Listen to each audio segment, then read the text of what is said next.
Kira-kira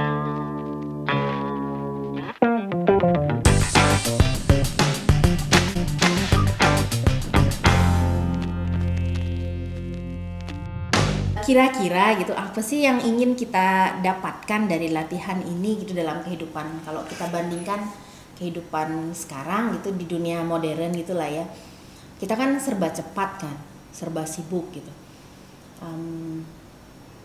Kalau buat kalian sendiri gitu, makna dari mindfulness ini apa kira-kira yang bisa kalian dapatkan manfaatnya dengan latihan ini?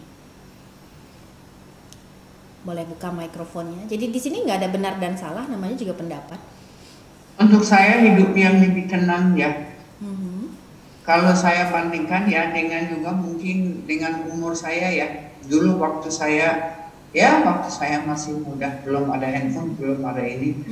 Ada untung juga saya sebetulnya merasa, dan sebabnya otak saya juga agak hyperaktif ya. Dengan menggunakan mindfulness-nya atau melatih ke situ membantu saya lebih tenang. Kalau enggak, kadang-kadang pikir yang udah kelewat atau mau mulai yang rencanakan yang belum ada, itu sebetulnya selalu sering create suasana yang kurang tenang ya. Kalau dengan mindfulness-nya ya cukup membantu kita belajar, kita sebetulnya cuma hidup di saat ini ya.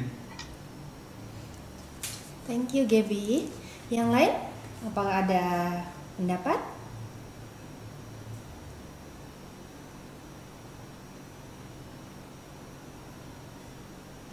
Ya Mbak Yuni. Iya, silakan Rahma. Iya, jadi mindfulness ini membantu saya melambat.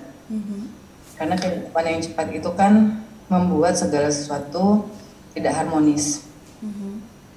Ya, jadi ketika segala sesuatu itu cepat juga kaitannya terlalu cepat itu juga jadi anxious juga tinggi, terus pengaruh juga dengan rasa aman gitu, sama kayak mobil yang melaju sangat cepat itu kan jantung kita puk gitu ya. Tapi segala sesuatu yang lebih lambat itu rasa aman itu lebih kuat, kira-kira seperti itu. Jadi prinsipnya adalah belajar melambat di kehidupan yang realitanya super cepat. Itu sangat membantu pikiran, mental, emosi juga untuk lebih lebih tidak reaktif, ya, lebih responsif gitu. Karena kalau reaktif itu kan banyak menimbulkan masalah-masalah baru, kira-kira seperti itu. Dan Mbak Yuni. Thank you Rahma. Yang lain, apakah ada punya pendapat? Kenapa penting, ibaratnya kan kadang kita merasa bahwa ke depan itu saya butuh merencanakan gitu kan, nggak bisa hidup hanya saat ini gitu kan. Kita mungkin sering, ya kita sendiri mungkin juga merasa begitu. Kita mungkin bagi sebagian orang tidak cukup hanya merencanakan kehidupan sampai minggu depan, mungkin sampai 10 tahun ke depan itu sudah ada planningnya gitu kan. Mindfulness ini kan ibaratnya membawa kesadaran ini hanya pada saat ini gitu, nggak mikirin besok, nggak mikirin 1 jam ke depan. Ya silakan Rama. Iya, jadi yang saya rasakan juga satu hal, mindfulness ini mengajarkan untuk enjoy the process. Karena kalau misalnya gini, kita kalau saya dulu sebelum belajar mindful breathing, belum meditation gitu ya, setelah kita menetapkan goal kehidupan, misalnya goal kerjaan, short term goal, long term goal, kita hanya fokus goal gitu. Nah, kita nggak enjoy proses kita mencapai goal itu, dan kita tidak melakukan yang namanya ketika kita tidak enjoy itu kan tidak ada evaluasi, tidak ada refleksi gitu. Itu sih yang saya rasakan. Jadi orientasinya itu jadi berubah setelah menentukan goal, kita enjoy the process, dan ternyata pertumbuhan itu terjadi di dalam proses demi proses.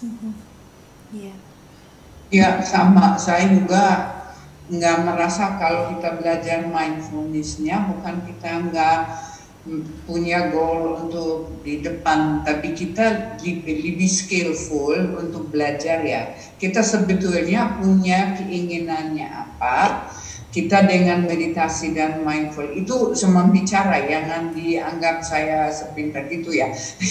Kita dengan proses meditasi membawa kita lebih ke dalam, kita lebih connect ke soul atau apa ya. Kita kan semua dari kita kan kayak punya biji di dalam ya. Kalau kita memang betul lebih skillful connect begitu, kita punya rencana masa ke depan, kita seperti Rama bilang, kita lepasin. Jadi ini juga dalamnya juga something to say. Jadi bukan cuma dari kepalanya. Kalau saya nggak tahu kalau orang Indonesia yang muda sekarang beda sama yang lama ya. Kalau saya sebagai orang asing kan dididik banget everything needs to be controlled.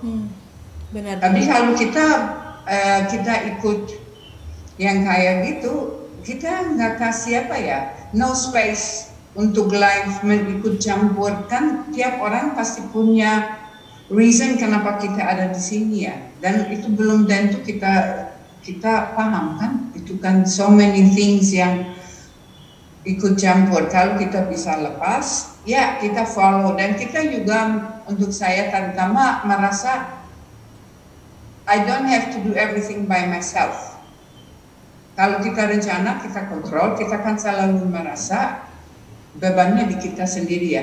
Terutama saya memang like to do everything by myself. Kalau kita memang dengan belajar begini, kan sering mengalami, apalagi di Indonesia itu governmentnya kan beda banget. Di Jerman kan semua dulu semua jamin. Kadang-kadang di situasinya sangat bingung. Wow, tiba-tiba ya banyak ajaib yang terjadi, dan ini semua bisa terjadi sebabnya kita mindful, kita percaya, udah lepas. Itulah. Iya, jadi kalau teman-teman baca di halaman 26 di yang pertama, kalimat pertama di sana, jadi tentu ada banyak pendapat dan banyak teori gitu, tetapi secara sederhananya gitu, mindfulness itu membawa kesadaran pada saat ini di sini gitu kan. Kalau kalian rasakan gitu, anggaplah dalam kehidupan sehari-hari berapa persen sih dari seluruh waktu kita gitu, kita berada di saat ini gitu. Berada di dalam diri kita. Coba kalau diingat-ingat dalam sehari, berada saat ini di dalam diri kita. Pada saat kita berada di sini, paling tidak kita pasti sudah memikirkan satu langkah ke depan, apa yang mau saya lakukan di menit ke depan, di jam ke depan, gitu kan. Sangat jarang kan kita betul-betul berada di sini. Contohnya hal sederhana pun kita bilang self practice yoga gitu. Pada saat melakukan gerakan pun, misalnya saya melakukan latihan Vinyasa-Hatha, saya harus memikirkan gerakan saya berikutnya apa gitu kan ibaratnya. Jadi kenapa seperti yang saya bilang, hal sederhana gitu, pada saat melakukan latihan, misalnya saya berdiam pada satu pose, setidaknya saya membawa kesadaran saya di situ sekarang gitu. Jadi nggak memikirkan next stepnya gitu. Hal sederhananya seperti itu. Dan pada saat kita berada pada saat ini, seperti Gaby tadi mengatakan, kita kan semua melewati perjalanan gitu kan, melewati sebanyak peristiwa kan, pengalaman. Ada hal-hal yang kita syukuri, ada hal-hal yang lupa kita syukuri, alias kita sesali gitu. Sayangnya itu kan nggak bisa berubah kan. Penyesalan itu kan selalu datang belakangan katanya. Meskipun kita sesali sekarang, apakah keadaan berubah? Enggak kan. Terus karena ke depan kita kan sudah seperti tadi Rahma bilang, kita semua pasti punya goal lah ya. Ke depan itu maunya seperti apa gitu. Dan buat saya sebagai manusia gitu, kita harus memiliki goal apapun itu. Kalau enggak ya kita hanya menjalani hidup tanpa ada arah dan tujuan gitu kan ibaratnya. Tapi pada saat kita fokus pada goal kita itu, ibaratnya saya mau jalan nih dari sini ke sana gitu. Kalau tujuan saya hanya sampai di goal itu, ya saya nggak peduli pada saat saya melewati jalan itu apakah di sebelah ada dagang nasi, dagang bubur, nggak tahu lah saya gitu, karena fokus saya adalah di goal itu. Jadi memang untuk menikmati momen, pada saat kita melihat jauh terfokus dengan goal kita yang ada di depan, kita mungkin lupa enjoy the moment gitu.